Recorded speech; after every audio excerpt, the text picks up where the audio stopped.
Welcome to the short summary of the movie Oppenheimer. 9 years after the World War II, the scientist Robert Oppenheimer is dragged into a bureaucratic nightmare when his Q clearance is up for review. It's because William Borden, an anti-communist, is pushing the idea that Robert is a Soviet spy, and he prompts a US Atomic Energy Commission board to revoke his clearance.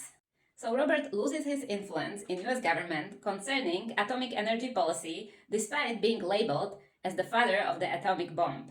In flashbacks, we see his journey as a scientist, including his study in Europe under Patrick Blackett and Max Born. After finishing his PhD, he returns to US to teach quantum physics at Caltech and Berkeley. He befriends colleagues and fellow professors Hakon Chevalier and Ernst Lawrence, attending communist gatherings with Chevalier, a party member. Here he meets Jean Tatlock and falls in love with her.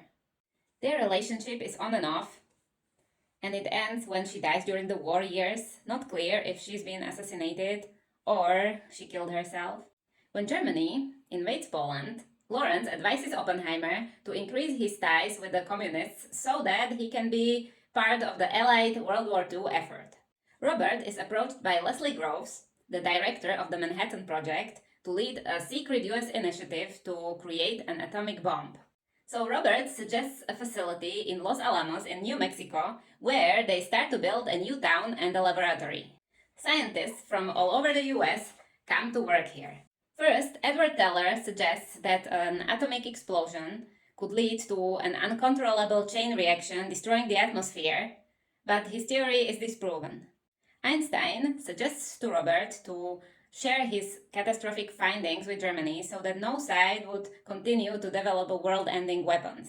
In June 1945, the pressure to test the bomb rises before the Potsdam Conference between the Allied partners, and Robert's team decides to detonate a plutonium core device in the desert, causing and yielding the first atomic explosion.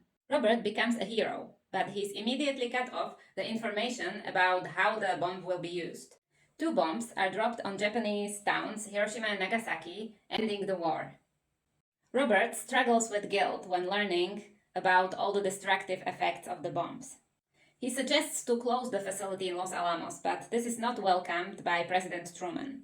Oppenheimer persists in this opinion, even causing embarrassment to Louis Strauss, an Atomic Energy Commission chairman who doesn't like Oppenheimer even for his opposite opinion about exporting radioactive isotopes to Norway. Strauss bides his time to gain revenge, and he uses the 1954 security hearing and decision to damage Oppenheimer's career. 5 years later, Strauss is standing in front of the Congress to defend his nomination for Commerce Secretary. Here he gets grilled over his handling of Robert's hearing during his time at the Atomic Energy Commission. So in the end, Strauss loses his political career the same way as he envisioned for Robert. Even though the successive governments reconcile with Robert, he remains tormented with guilt over his work. A conversation at Princeton shows how Oppenheimer slighted Strauss while speaking to Einstein. Robert tells Einstein that he has set up humanity for a nuclear Armageddon. And both scientists ignore approaching Strauss, thinking about the consequences of this admission.